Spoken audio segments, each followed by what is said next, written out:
नमस्कार, मी प्रदीप नणनकर. आपण पाहत आहात इंद्रधनुष्य. दुसऱ्या टप्प्यात ज्या निवडणुका आहेत लोकसभेच्या, त्याच्या प्रचाराची सांगता आज होती आहे आणि सर्व नेते या प्रचारामध्ये गुंतलेले आहेत. अमित शहांची प्रचार सभा अमरावतीला होती आहे. उद्धव ठाकरे हे हिंगोली आणि नांदेडमध्ये प्रचारात आहेत. शरद पवार हे माढा आणि धाराशिवमध्ये आहेत. अशा सगळ्या प्रचाराच्या एकूण धुराळा उडतो आहे. उद्धव ठाकरे यांनी हिंगोलीमध्ये सभा घेतली आणि त्या सभेत जे बोलले ना, ते खरंच महाराष्ट्रातल्या किंवा खरं म्हणजे देशातल्या कुठल्याही विचारी माणसाला प्रश्न पडावा असे मुद्दे उपस्थित केलेत. ते म्हणाले, नरेंद्र मोदी घराणेशाहीवर बोलतात. हो म्हणे, मी घराणेशाहीतला आहे. लावा म्हणे, माझे वडील राजकारणात होते, समाजकारणात होते, माझे आजोबा होते, 7 पिढ्या माझ्या होत्या. तुमच्या पण काढ्या म्हणे 7 पिढ्या आणि होऊन जाऊ द्या समोरासमोर. हे नवीनच पद्धत आहे. आता राजकारणातली घराणेशाही ही असू नये असं समजा जर कोणी बोलत असेल, त्या बोलणाऱ्या माणसाला तुझी घराणेशाहीचं एकदा काढ, तुझं कोण कोण होतं, मग तुझं नव्हतं याचा अर्थ तू आमचा प्रतिस्पर्धी होऊ शकत नाहीस. म्हणजे पुढच्याला हीन लेखणं, कमी लेखणं हे त्याचे वाडवडील कसे होते ह्याच्यावरती आहे का? म्हणजे मग आपल्या देशातल्या समजा एखादा कुठला दलित समाजातला आहे, ओबीसी समाजातला आहे, त्याचे वाडवडील राजकारणात नव्हते, ते काही करत नव्हते म्हणून त्याचा दोष हा पुढच्या पिढीला दिला जातो. हे आणि उद्धव ठाकरे जे बोलले यात फरक काय? हे उद्धव ठाकरे हे त्यांचं मानसिक संतुलन बिघडलं आहे अशी टिप्पणी केली एकनाथ शिंदे यांनी. कधी कधी वाटतं ते खरं आहे की काय? ते काय म्हणाले माहिती आहे का, की महाराष्ट्रातल्या 48च्या 48 जागा आमच्या येतील. एकूण भाजपच्या 302 जागा मागच्या वेळेला आलेल्या होत्या. आता या निवडणुकीत फक्त 2च जागा येतील, मोदी आणि शहा. आणि असंच व्हायला पाहिजे. पूर्वी त्यांच्या 2 जागा होत्या, आता ही 2 जागाच यायला पाहिजेत. हे आपल्याकडे असं म्हण आहे की समजा कावळ्याच्या श्रापाने ढोर मरत नाही. असं समजा एखादं ढोर मरावं आणि त्याचं मांस आपल्याला खायला मिळावं म्हणून समजा कावळ्याने श्राप दिला की हे मरू दे एकदा जनावर, त्याच्याने काही जनावर मरत नसतं. काय त्याच पद्धतीनं उद्धव ठाकरे हे जे बोलतात ना, ते कधी काय बोलतील? आपण बोलतोय ठीक आहे, तुम्हाला तुलना करायची आहे, तुमचं चॅलेंज म्हणजे उद्धव ठाकरेच्या बरोबर तुलनेमध्ये एकनाथ शिंदे किरकोळ समजू शकतो, देवेंद्र फडणवीस किरकोळ समजू शकतो. तुम्ही मोदीच्या बरोबरीचे आहात. तुम्हाला काय हेच सिद्ध करायचं ना, माझी तुलना मोदी बरोबर आणि मोदी देखील किरकोळ, मीच सगळा, असं जर तुमचं बोलणं असेल, या निवडणुकीत कस लागतोय. या निवडणुकीत जनता सिद्ध करणार आहे की उद्धव ठाकरे यांची लायकी काय, उद्धव ठाकरे यांना काय किंमत द्यायला पाहिजे हे या निवडणुकीत ठरणार आहे. भले तुम्हाला जरी किती वाटत असलं की मी पावसात भिजलो, परभणीच्या सभेमध्ये ते काल पावसात त्यांनी सभा केली आणि त्यांना जुना संदर्भ दिला संजय जाधवांनी की 2014च्या निवडणुकीला, 2019च्या निवडणुकीला उद्धव ठाकरे जेव्हा प्रचाराला आले तेव्हा पाऊस पडला होता. म्हणजे आता पाऊस पडला असल्यामुळे मी निवडून येणार.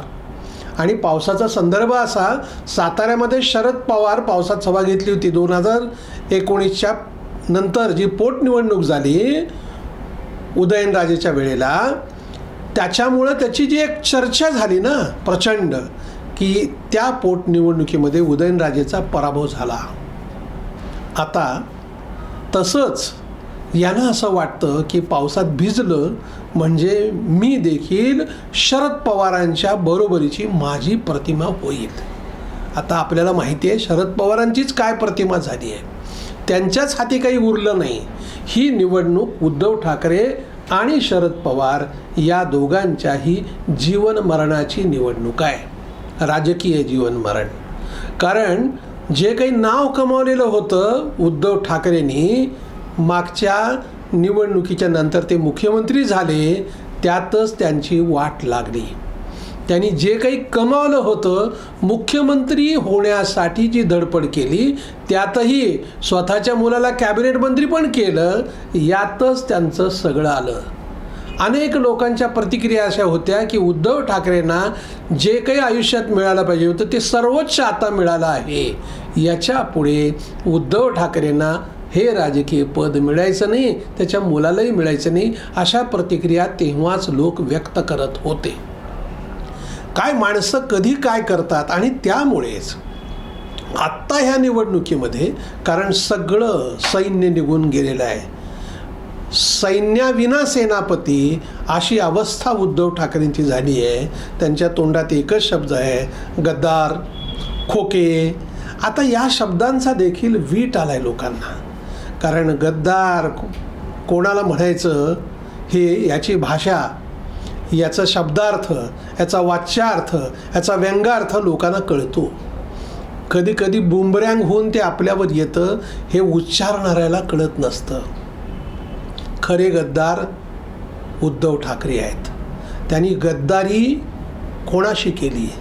त्यांनी गद्दारी भाजप सेना युती जी होती, जी वर्षानुवर्ष चालत होती, त्या युतीत ते राहून निवडून आल्यानंतर मुख्यमंत्री पदासाठी त्यांनी गद्दारी केली.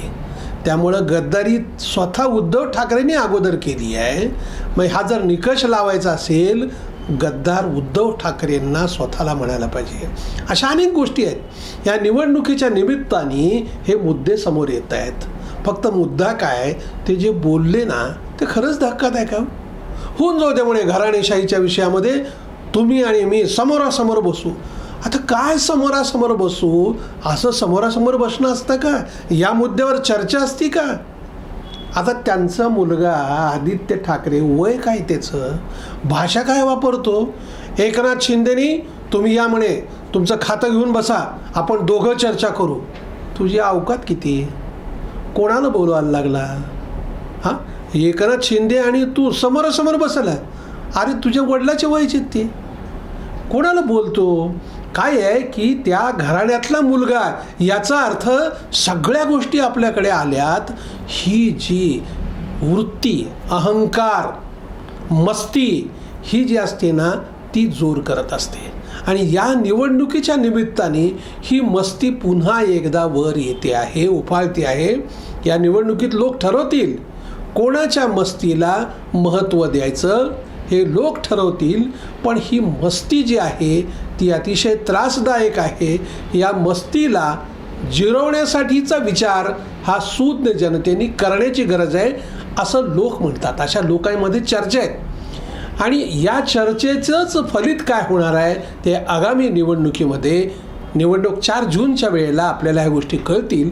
पण निवडणुकीचा स्तर जो खाली गेला आहे, काय बोलतायत, एकमेकाबद्दलची जी भाषा वापरली जाते आहे, ती भाषा खरंच मनाला क्लेश करणारी आहे. धन्यवाद. आपल्याला हा जर व्हिडिओ आवडला असेल तर तो लाईक करा, फॉरवर्ड करा व सबस्क्राईब करा.